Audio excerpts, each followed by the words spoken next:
සකල සතම පොදු බැතියන් නම දින තුර හැර හැම භේදේ සුගත තථාගත ලෝක සිවංකර සම්බුදු සිරිපාදේ සිරිපාදේ සිරිපාදේ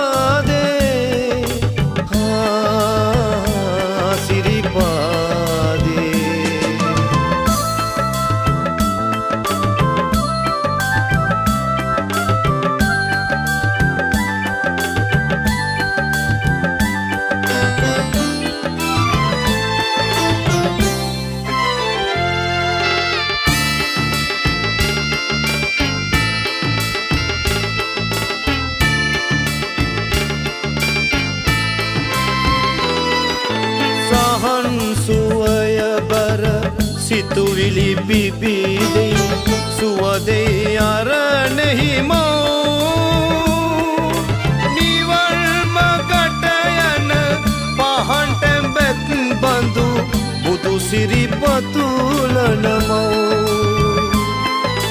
කරුණාවයි කරුණාවයි සමන් දෙවිඳු කරුණාවයි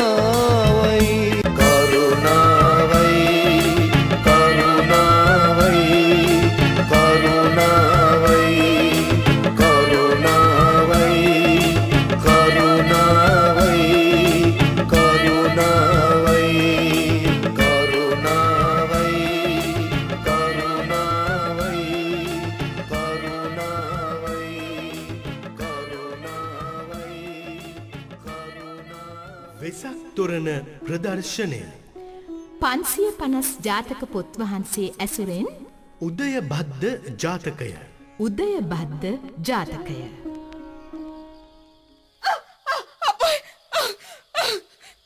අපේ දෙයනේ මේ කවුද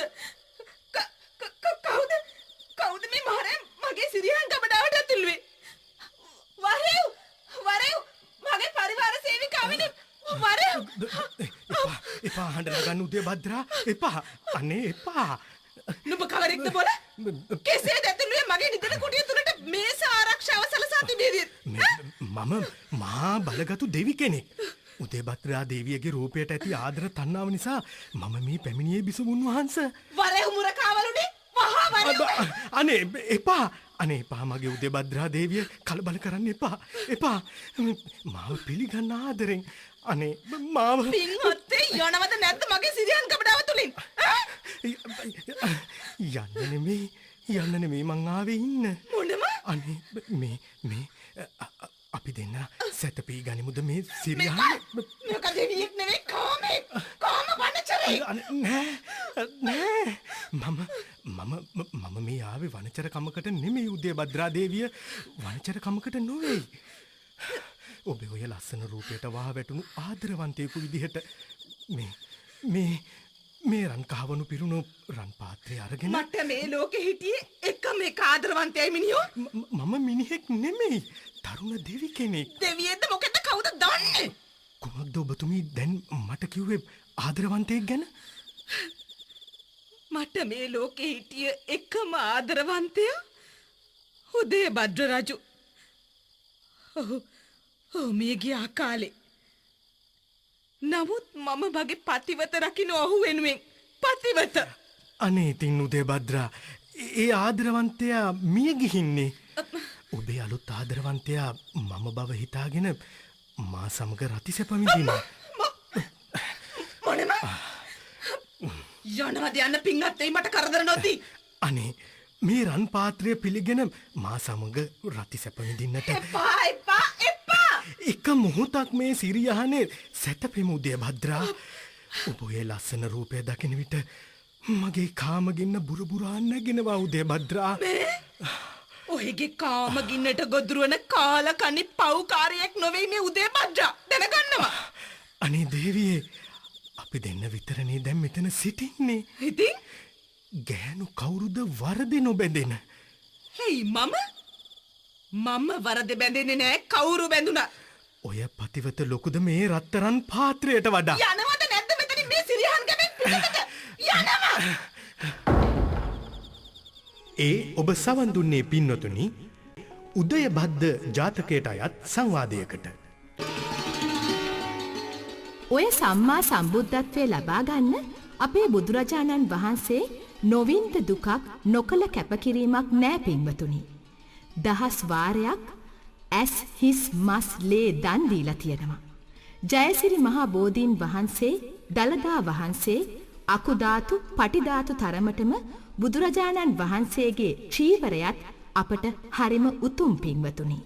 බුදුරජාණන් වහන්සේ සියල් සතුන් සසර දුකින් එගොඩ කරවමින් ධර්මානව වැඩ සිටි 45 වසර තුලදී දෙසා වදාළ බොහෝ දහම් කතා පවත්නේ 550 ජාතක පොත් වහන්සේ තුලයි පින්වතුනි. අපි දැන් උන්වහන්සේට ගරු කරමින් විස්තර කිරීමට යන උදය භද්‍ර ජාතක කතාව සඳහන් වෙන්නේද එහි. තවද එක් සමයෙක්හි අප මහා තථාගත සම්මා සම්බුදුරජාණන් වහන්සේ සැවැත් නුවර ජේතවනාරාමයෙහි වැඩ වාසය කරන කල්හි ශාසනයේ උකටලීව වාසය කළ එක්තරා තරුණ භික්ෂුවක් අරභයා උදය භද්‍ර ජාතකය නමැති මෙම ජාතකය දෙසා වදාළසේක. බුදුරජාණන් වහන්සේ සැවැත් නුවර ජේතවනාරාම මහා විහාරයේ වැඩ සිටි කාලේ උන්වහන්සේ ළඟ මහණ වී සිටි තරුණ භික්ෂුවක් බුදුන් වදින්නට විහාරයට යන රූමත් තරුණියක් පිළිබඳව සිතක් ඇති කරගෙන මහණදම් හරිහැටි නොපුරා උකටලීව පසුවන බව සැලවූ විට උන්වහන්සේ එම තරුණ භික්ෂුව තමන් වහන්සේ වෙත කැඳවා අවවාද කරන අන්දමයි අංක 1 දරන රූපරාමුව පෙන්වා දෙන්නේ. අවවාද දෙමින් උන්වහන්සේ දෙසා වදාලා මහණ ස්ත්‍රී ජාතිය තරුණ සිත් සතන් කාමයෙන් ගිලන් කරන බව තොප දැනගත යුතුයි. නමුත් අපි දැනගන්න ඕනෑ හිත දමනය කරගෙන ඔවුන්ගේ මායම් උගුල් වලින් ගැලවී ගන්න. නුඹ දන්නේහිද පෙර නුවණැති රජවරු 700ක් ස්ත්‍රීන් සමග අන්තఃපුරයේ ජීවත් වුණත් රාගසිතින් නොවුන් දෙස නොබැලූ බව. මෙම අවවාදයේ ඇසූ උකටලී භික්ෂුව ප්‍රතිඥා දුන්නා අර ස්ත්‍රිය අමතක කොට නිසි ලෙස මහණදම් පුරන්න. ඒ අතර අනෙක් භික්ෂූන් ඉල්ලා සිටියා ඒ නුවණැති රජතුමාගේ කතාව තමන් වහන්සේලා සමග දෙසා වදාරන්නටය කියා. අන්න එවිටයි බුදුන් වහන්සේ මේ උදය භද්‍ර ජාතකය දෙසා වදාළේ. යටගිය දවස සුරන්ද නම් නුවර කසී නැමැති රජතුමා දැහැමින් සෙමෙන් රාජ්‍ය කළත් ඒ රජතුමාට විශාල අඩුවක් තිබුණා පින්වතුනි. හැම සැප සම්පතක්ම තියෙනවා. නමුත් දරු සම්පතක් නැති අඩුව පිළිබඳව කසී රජතුමා සිය දේවිය සමග දිනක් සිරියහන් ගැබට වී සාකච්ඡා කළ අන්දමයි අංක 2 දරන රූපරාමුව පෙන්වා දෙන්නේ. දරුවන් නැතිවීම පිළිබඳව නම් මටත් දුකයි ස්වාමීනි කසී රජතුමනි. අපි විවාහ වී වසර 8ක් දැන්. නමුත් දරු සම්පතක් නැහැ අපට. දේවිය මගෙන් පසු මේ සුරන්ද නුවර රජකම අපේ කසී රාජ පරම්පරාවට නොලැබී යාම ගැනත් මා තුළ පවත්නේ විශාල බියක්. අනේ ඉතින් මං කුමක් කරන්නද ස්වාමීනි? ඔබට කළ හැකි දෙයක් නැති බව මම දැන සිටින්නේ සොඳුර. නමුත් දේවිය ඇයි අපේ පුරෝහිත බ්‍රාහ්මණයාගේ උපදෙස් පිට මේ රුක් දෙවියෙකුටවත් බාරයක් නොවන්නේ? ඇත්තමයි ස්වාමීනි. මම එහෙනම් එහෙම කරන්නද? අනේ දේවිය කරන්නකෝ. අපේ පුරෝහිත දක්ෂයිනව ඔය බාරහාර කටයුතු ආදියට. ඇත්ත. මම කරන්නම් එහෙම ස්වාමීනි.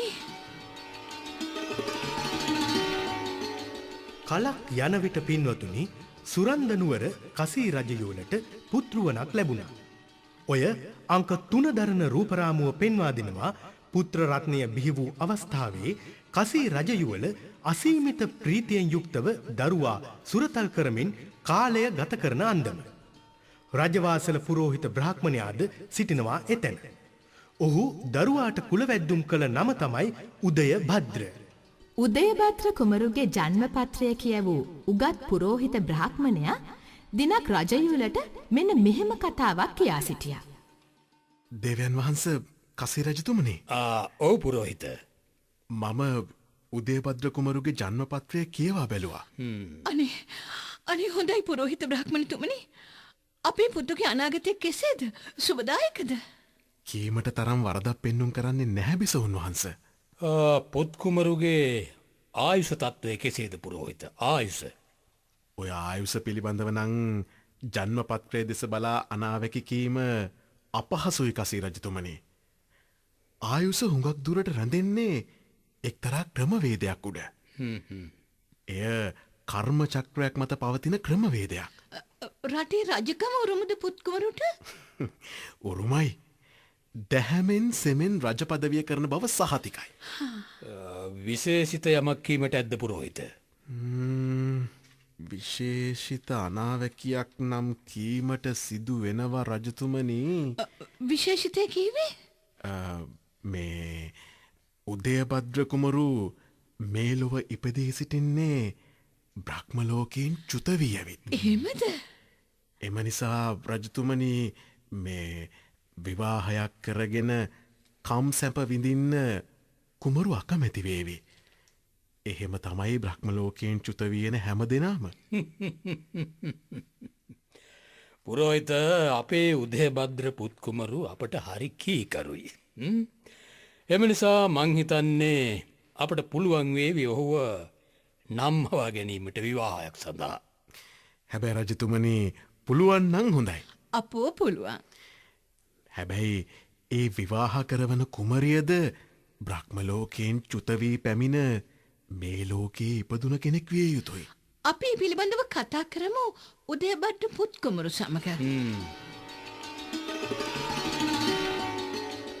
පුරෝහිත බ්‍රාහ්මණයා අනාවැකි පළ කළ අන්දමටම උදයභද්‍ර කුමරු ප්‍රතික්ෂේප කළා විවාහය. ඇයි දරුව උදයභද්‍ර නුඹ විවාහය ප්‍රතික්ෂේප කරන්නේ? අනේ පුත්කුමරුනේ උදයභද්‍ර. නුඹ ඇයි හැබෑට අකමැති විවාහවීමට? මට පිළිකුල් මෑණියන් වහන්ස ඔය මලහිලව් විවාහය. විවාහ වී කම්සැප විඳීමට මගේ නෑ කිසිම කැමැත්තක්. අන්න ඒ නිසයි මම විවාහය ප්‍රතික්ෂේප කරනුයි. නුඹ දන්නේහිද දරුව විවාහය යනු දිව්‍ය වරප්‍රසාදයක් බව මෙලොව ජනිත සතුනට උරුම. ඇත්ත. නමුත් මට විවාහය අප්‍රිය ජනකයි පියරජාණන් වහන්ස. දරුව උදයභද්‍ර කුමක්දයට හේතුව? රාජකුමාරවරු විවාහය ප්‍රතික්ෂේප කිරීමෙන් මෑණියන් වහන්ස මම බ්‍රහ්මලෝකයෙන් චුත වී මේ මනුෂ්‍ය ලෝකෙ උපන් කෙනෙක්. ඒ නිසා මම අකමැති මනුෂ්‍ය ලෝකයේ උපන් යෞවනියන් සමග විවාහවීමට. ඒ එක හේතුවක්. අනෙක් හේතුව මගේ නෑ කිසිම කැමැත්තක් කම්සැප විඳීමට. කාමයට අකමැති අයට කුමකටද ඔය ඊනියා විවාහයක්? හොඳයි දරුව. අපි නුඹට නුඹ වාගෙම බ්‍රහ්ම ලෝකයෙන් චුත වී පැමිණ මෙලොව උපන් රූමත් යෞවනයක් සොයා දුන්නොත් විවාහ වන්නේ ඉදෑ සමග. එහෙම අය සෙවීම පහසු නෑ පිය රජතුමනි. හොඳයි. අපි සොයා දුනහොත් මාම සොයා දෙනවා. සලකා බලනව විවාහය ගැන.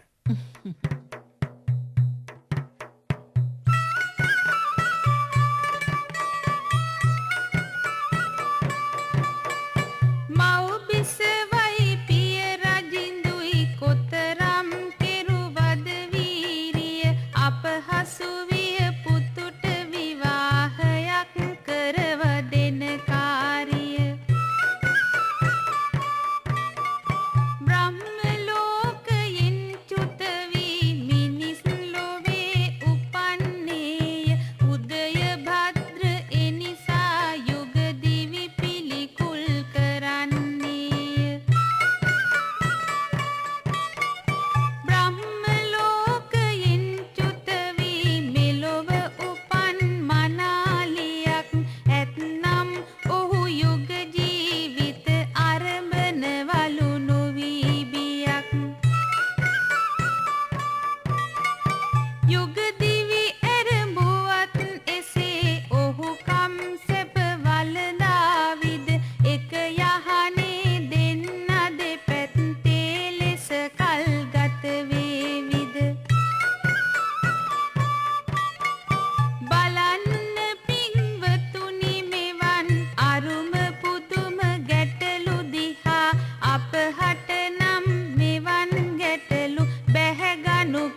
කලක් ගතවන විට පින්වතුනි කසී රජයුවල සමත් වුණා සිය ආදරණීය උදයභද්‍ර පුත්කුමරුට අතිශය රූමත් මනාලියක් සොයා දීමට. මේ මනාලියගේ නම උදයභද්‍රා. ඇයත් බ්‍රහ්ම ලෝකයෙන් චුත වී මනුෂ්‍ය ලෝකයට පැමිණි කුල කතක්. මව්පිය රාජකීයයන්. අතිශය දුෂ්කරතා මැද විශාල ධනයක් වැයකොට සොයාගත් තරුණියක් නිසා උදයභද්‍ර කුමරු විවාහයට නෑ බැරිය කීවේ. පුරෝහිත බමුණාද කරුණු කියා උදයභද්‍ර කුමරුගේ හිත හැදුවා. මේ අනුව බලවත් අකමැත්තෙන් නුවද උදයභද්‍ර කුමරු සහ උදයභද්‍රා කුමරිය අතර විවාහය සිදු වුණා. ඔය අංක 5 දරන රූපරාමුව දර්ශනය කරවන්නේ විවාහ වූ නවයුවල සතුටු සාමිච්චියේ යෙදමින් රාජකීය මල් උයනේ කාලය ගෙවන අවස්ථාවක්. අප විවාහ වුණේ ඇයි උදයභද්‍රා? අපි දෙන්නාම විවාහය ප්‍රතික්ෂේප කළා නම් ඇයි අපි විවාහ වුණේ? මම නම් විවාහ වුණේ මගේ දෙමාපියන්ගේ බලකිරීම නිසා. උදයභද්‍ර කුමරෝ ඇත්ත වශයෙන්ම කුමරිය මමත් විවාහ ජීවිතයට ඇතුළත් වුණේ පිය රජුගෙත් මව් බිසවගෙත් අසීමිත පෙරැත්තය නිසා.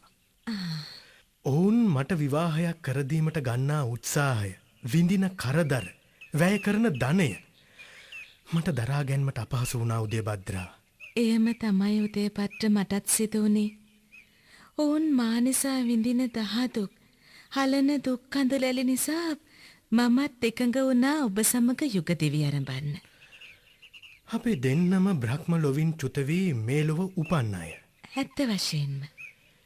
ඒ නිසා අපට තියෙනවා පිළිවෙතක්. පිළිවෙතින් පෙළ සැදීමක්. ඔබට උදයභද්‍ර මා විශ්වාසයි. මට ඔබව විශ්වාසයි.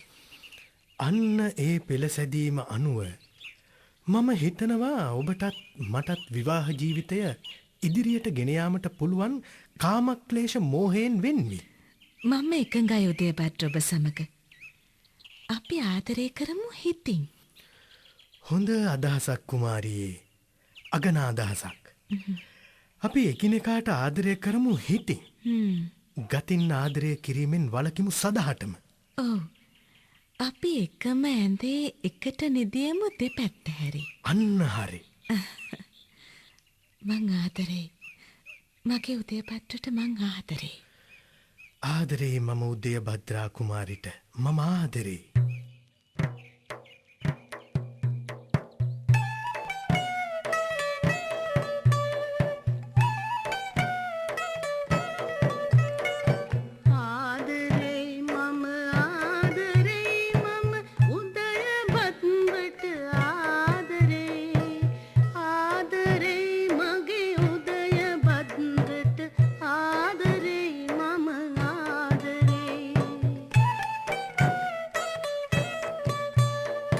ආදරේ මම උදයභද්‍රා කුමාරිට මම ආදරේ.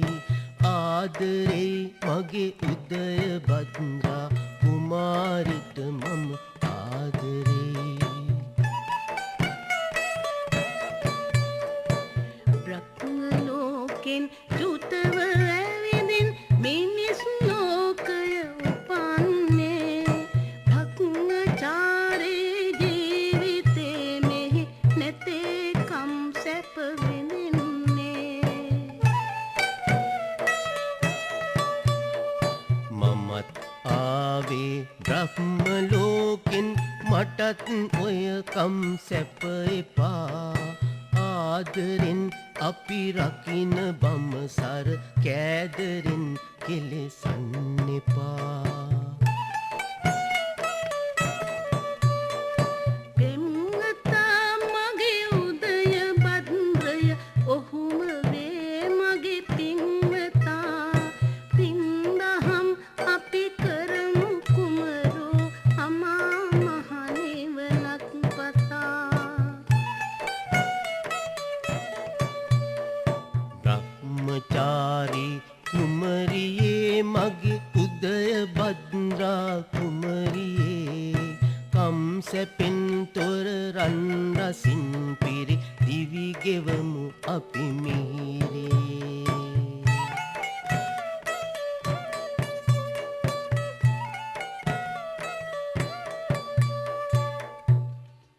උදයභද්‍ර කුමරුගේ පිය රජු කසී හදිසියේ මියගිය නිසා සුරන්දනුවර රජකමට පත් වුණේ උදයභද්‍ර කුමරු. දැන් රටේ රජු උදයභද්‍ර. බිසව උදයභද්‍රා. මේ දෙදෙනා විවාහ වී වසර ගණනාවක් ගත වී ඇතත් තාම නෑ මේ දෙදෙනා ජීවිතයේ කිසිම දාක රති සැපවිඳ. නමුත් දෙදෙනාම පින්දම් කරමින් රට පාලනය කරනවා දැහැමින් සෙමින්. කලක් යන විට පින්වතුනි සසර අනිත්‍ය සිහිගන්වමින් උදයභද්‍ර රජු මිය ගියා. ඔවුන් දෙපළ ජීවිතයේ කිසිම දාක කම්සැප නොවින්දත් උදයභද්‍රා සහ උදයභද්‍ර ජීවත් වුණේ ආදරයෙන් බැඳී. ඒ වගේ ආදරයක් ගැන ඔබලා අසා තියෙනවද පින්වතුනි? අපේ රටේ අය නම් ආදරය නිසා නහින්න හදනවා, මරා ගන්නවා, සියදිවි නසා ගන්නවා. නමුත් උදයභද්‍රා බිසව සහ උදයභද්‍ර රජු විවාහක පෙම්වතුන් ලෙස වසර ගණනාවක් එක සිරියහනේ සැපනිදි ලැබුවේ ඔවුනොවුන්ගේ ශරීරයට අතක් පවා නොතබා. හරි පුදුමයි නේද පින්වතුනි? ඇත්ත වශයෙන්ම හරි පුදුමයක්. උදයභද්‍ර ජාතක කතාව අපේ රටේ තරුණ තරුණියන්ට දෙන ආදර්ශය තමයි ජීවිතයේ පවිත්‍රතාවය රැකගන්න කියන එක. ලස්සන තරුණියන් ලස්සන තරුණයින් දුටු පමණින් ආදරයක් ආලයක් හිත තුළ ඇති කරගෙන නහින්න එපා. ආදරය කරන්න ඒක ඔබේ අයිතියක්. නමුත් එපා ආදරය කරන්න අන්ධ අනුකරණයෙන්. ඔය අංක 6 දරන රූපරාමුව පෙන්වා දෙන්නේ උදයභද්‍රා බිසව සිය සැමියා වන උදයභද්‍ර රජුගෙන් හිස් වූ රජ පදවියේ කටයුතු ඇමතිවරුන්ගේ සහයෝගය ඇතිව කරගෙන යන අන්දම.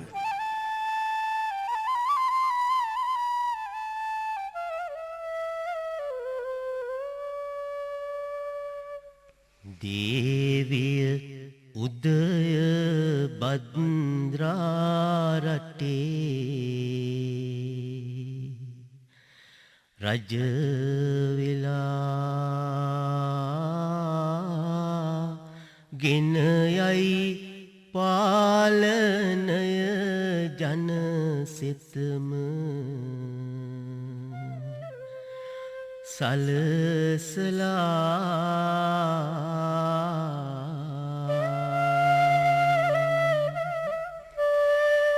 සැමියා මිය ගිහින් ඇය මෙලොව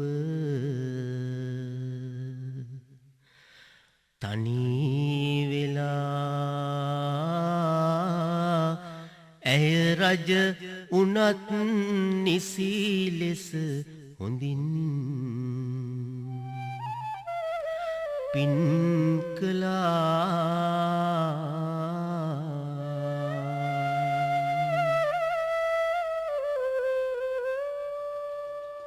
මෙහෙම කාලය ගත වී යද්දි පින්වතුනි මහා පුදුම සිද්ධියක් සිදු වුණා එක්තරා මහ රැයක. බලන්න ඔය අංක 7 දරන රූපරාමුව. අපේ දෙයනේ මේ කවුද? කවුද මේ මහරෑ මගේ සිරියන් ගබඩාවට ඇතුළුවේ? වරෙව් මගේ පරිවාර සේවිකාවනේ වරෙව්. එපා හඬලා ගන්න උදයභද්‍රා එපා. අනේ එපා. නුඹ කවරෙක්ද බොල? කෙසේද ඇතුළුවේ මගේ නිදන කුටිය තුලට මේස ආරක්ෂාව සලසා තිබේද? මම මහා බලගතු දෙවි කෙනෙක්. උදයභද්‍රා දේවියගේ රූපයට ඇති ආදර තණ්හාව නිසා මම මේ පැමිණියේ බිසවුන් වහන්සේ. වරෙව් මුරකාවලුනේ මහා වරෙව්. අනේ එපා. අනේ එපා මගේ උදයභද්‍රා දේවිය කලබල කරන්න එපා. එපා. මාව පිළිගන්න ආදරෙන්. අනේ මාව පින්වත්තේ යනවද නැද්ද මගේ සිරියන් ගබඩාව තුලින්? යන්න නෙමෙයි මං ආවේ ඉන්න. මොනම? අනේ මේ අපි දෙන්න සැතපී ගනිමුද මේ සිරියන්? මේක දෙවියෙක් නෙවෙයි කාමෙක්. කාම වනචරේ. නෑ මම මේ ආවේ වනචර කමකට නෙමෙයි උදයභද්‍රා දේවිය. වනචර කමකට නොවේ. ඔබේ ඔය ලස්සන රූපයට වහ වැටුණු ආදරවන්තයෙකු විදිහට මේ රන් කහවණු පිරුණු රන් පාත්‍රය අරගෙන මට මේ මම මිනිහෙක් නෙමෙයි තරුණ දෙවි කෙනෙක්. දෙවියෙක්ද මොකද කවුද දන්නේ? කොහොමද ඔබතුමී දැන් මට කිව්වේ ආදරවන්තයෙක් ගැන? මට මේ ලෝකේ හිටිය එකම ආදරවන්තයා උදයභද්‍ර රජු. මිය ගියා කාලේ. නමුත් මම වගේ පතිවත රකින්න ඔහු වෙනුවෙන් පතිවත. අනේ ඉතින් උදේ භද්‍රා ඒ ආදරවන්තයා මිය ගිහින්නේ. ඔබේ අලුත් ආදරවන්තයා මම බව හිතාගෙන මා සමග රතිසැප විඳිනවා.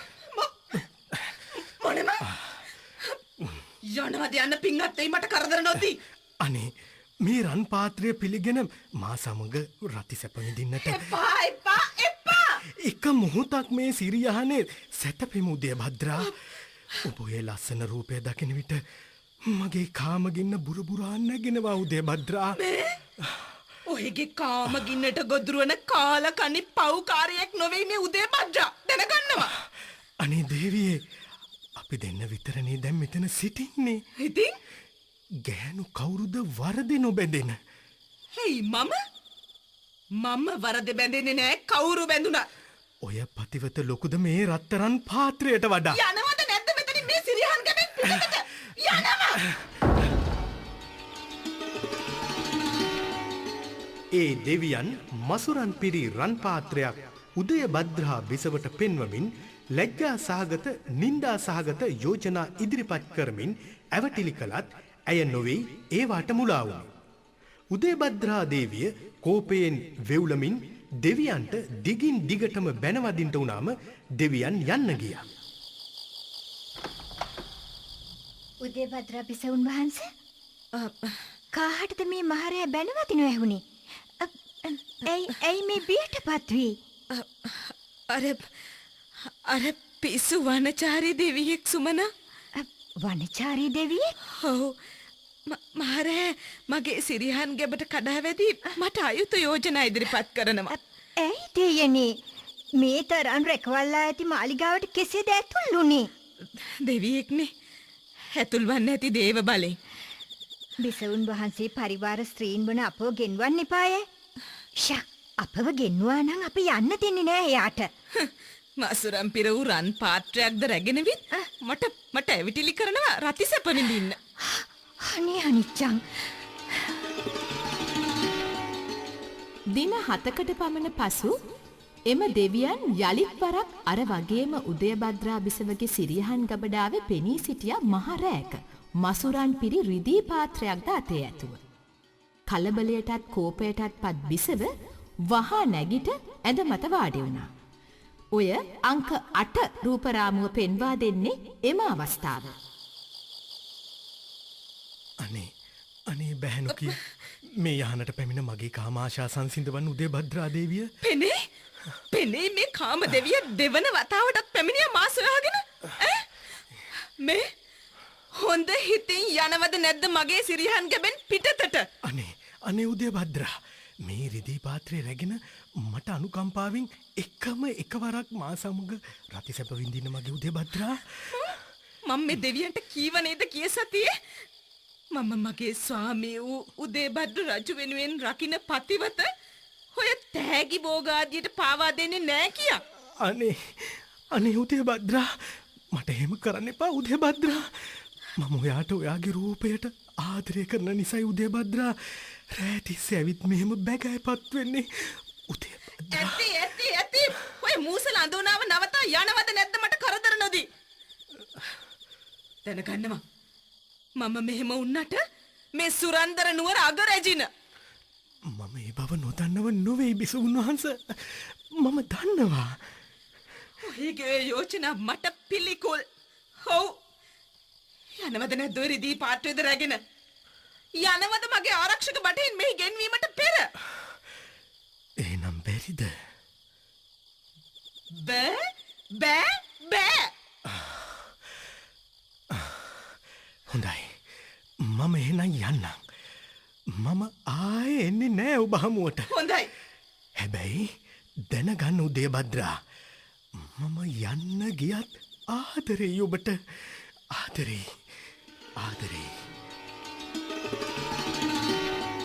කාමයේ හැසිරෙන්න එන ලෙසට ආයාචනා කරමින් පැමිණ බැනුම් අසාගෙන යන්න ගිය ඒ පුදුම දෙවියා තුන්වන දවසකත් පැමිණ මසුරන් සහිත තඹ පාත්‍රයක් දික් කළා උදය භද්‍රා දේවිය වෙත. මෙය මහා නින්දා සහගත නිහින හැසිරීමක්. බලන්න පින්වතුනි ඔය අංක 9 දරන රූපරාමුව දෙස. මේක මහ පුදුම කරදරයක් නොවේ. වරයු මගේ මුණ සෙබළුනේ. එපා අනේ එපා බිසුන් වහන්සේ ආරක්ෂක බටෙන් ගෙන්නන්න එපා. දෙවනි වර මෙහි පැමිණි අවස්ථාවේ යන්න ගියේ නුඹ ආයි මෙහි එන්නේ නෑ කියා නේද? ඔව් මං කිව්ව තමයි එහෙම කියා ගිය ඔහේ හැයි මේ තුන්වන වතාවටත් පැමිණියේ මසුරන් සහිත තම පාත්‍රයක් රැගෙන.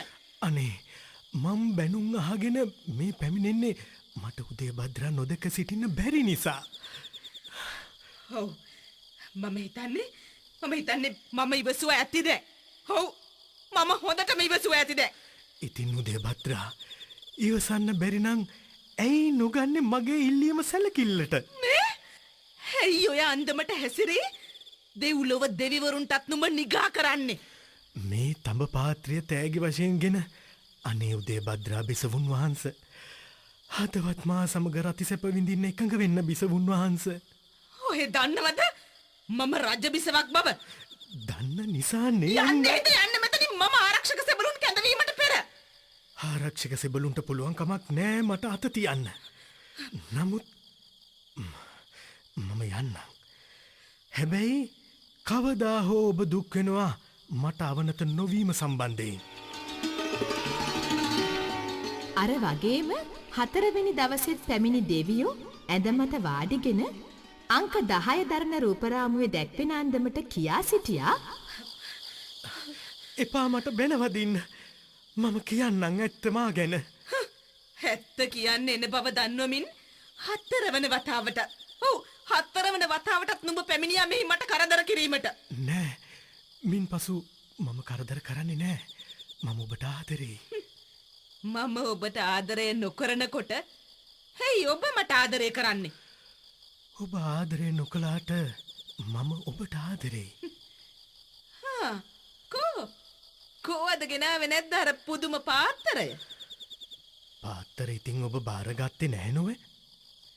ආදරවන්තයන් බලන්න යන විට ඔහොමත් තෑගි ගෙනියන සිරිතක් තියෙනවද?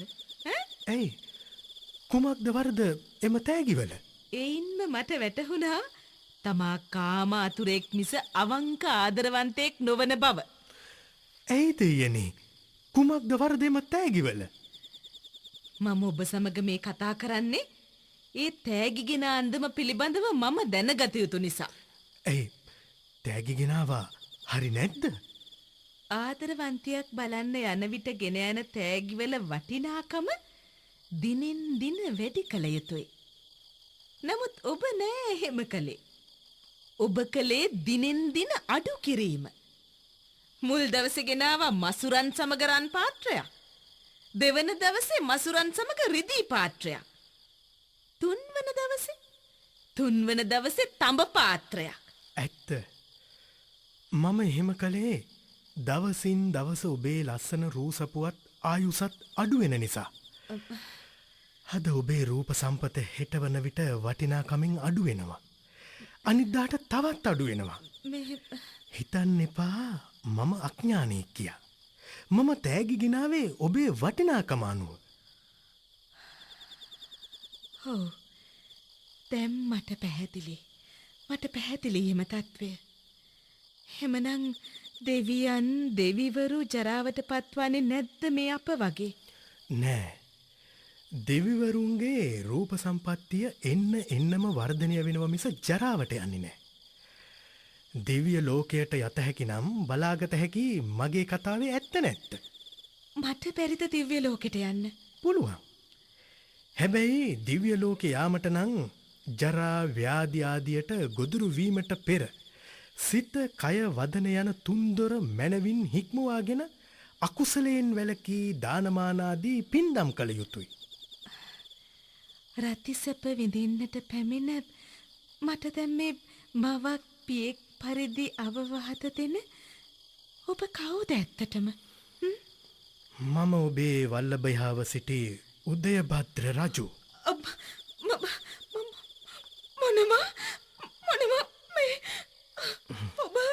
මම දැන් දෙව්ලොව වාසය කරනුයේ ශක්‍ර දෙවි ලෙස.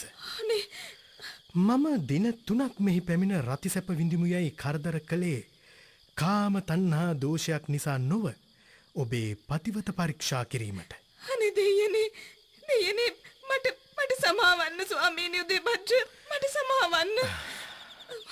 මටත් සමාවෙන්න දේවිය උදේභද්‍රා. තමා මිය පරලොව ගිය උදේභද්‍ර රජු බවත් දැනට ශක්‍ර දෙවියන් ලෙස තව්තිසා දෙව්ලොව ඉපදී සිටින බවත් දින 3ක්ම පැමිණ හිරිහැර කළේ කාම තණ්හා දෝෂයක් නිසා නොව උදේභද්‍රා දේවියට ආදරයෙන් ඇගේ පතිවත පරීක්ෂා කිරීමට බවත් දෙවියා කියා සිටියාම උදේභද්‍රා දේවිය විලාප නගමින් අඬන්න වුණා පින්වතුනි.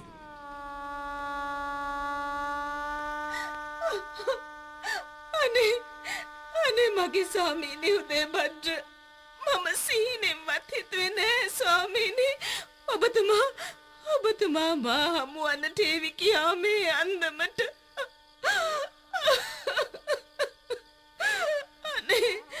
අනේ මට සමාවන්න මගේ ස්වාමීනි මට සමාවන්න.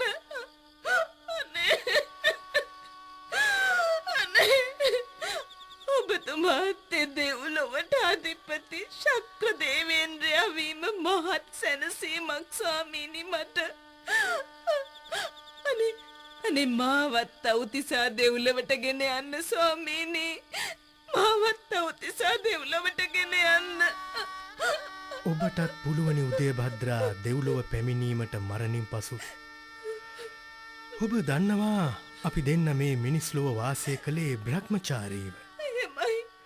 අපි දෙන්න එක තැන එක යහනේ නිදියා ගත්තද කාම චේතනාවෙන් නෑ මූණට මූණ බැලුවේ. ඔබ එදා උදේභද්‍රා මම උදේභද්‍ර. අනේ දෙයනේ ශක්‍ර දේවේන්ද්‍රයා ලෙස ඉපදී සිටියත් ඔබ ආවනේ මාව බලන්න ස්වාමීනි. අපි කාමයේ හැසිරුණේ නෑ උදේභද්‍රා. ආදරයෙන් වෙලී අඹු සැමියන් ලෙස ජීවත් වුණත් ඔබට මතක ඇති මම කියා තිබුණා මම මිය ගිහින් කොතන කොයි දෙව්ලොව උපන්නත් ඔබව දකින්න එන බව. අනේ දෙයනේ කුමරි උදයභද්‍රා සහ කුමරු උදයභද්‍ර දෙදෙන පින් කෙරුවේ පතාගෙනය අදටත් දෙව්ලොවෙහි රැඳෙන. තින් ඔබෙන් සමුගන්නට අපහට අවසරය දෙන්න වෙසක් තොරණ සමිතිය පවරන පින් ලැබ නිවන් යන්න. ඒ අවසන් වූයේ උදයභද්‍ර ජාතක කතා විස්තරයයි.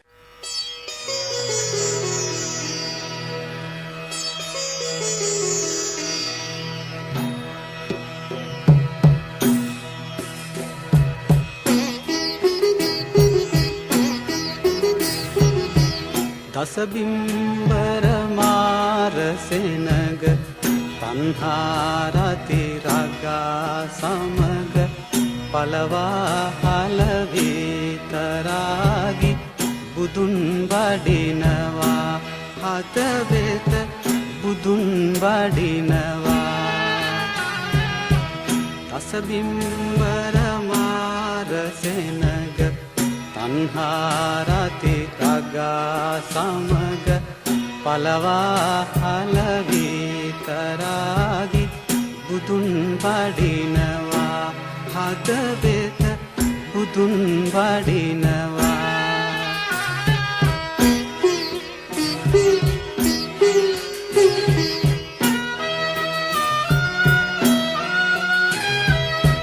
සංසාරේ තෙර දකින්න බලාපොරොත්තු වේ කොරුවෙන්.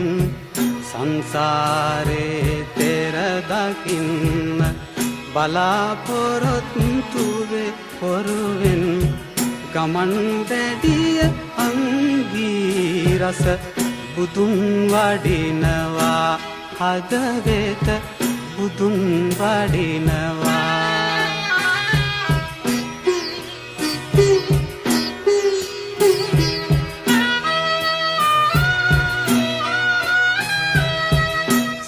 සවනක් බුදු රැස් විහිදා කරුණාවේ මුතු බැල්මෙන් සවනක් බුදු රැස් විහිදා කරුණාවේ මුතු බැල්මෙන් මුළු දියතෙහි සිසිලමවා බුදුන් වඩිනවා හදවත බුදුන් වඩිනවා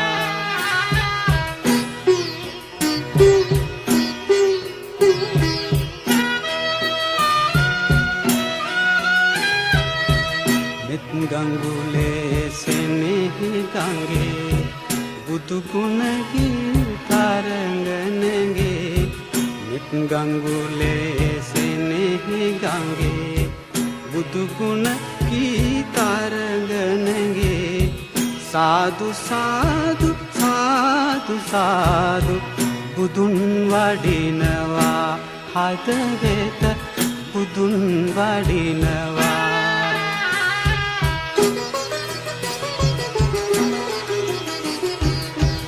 දසබිම්බර මාර සෙනග තන්හාරති තගා සමග පලවා හලවේ කරාගි බුදුන් වඩිනවා හදවත බුදුන් වඩිනවා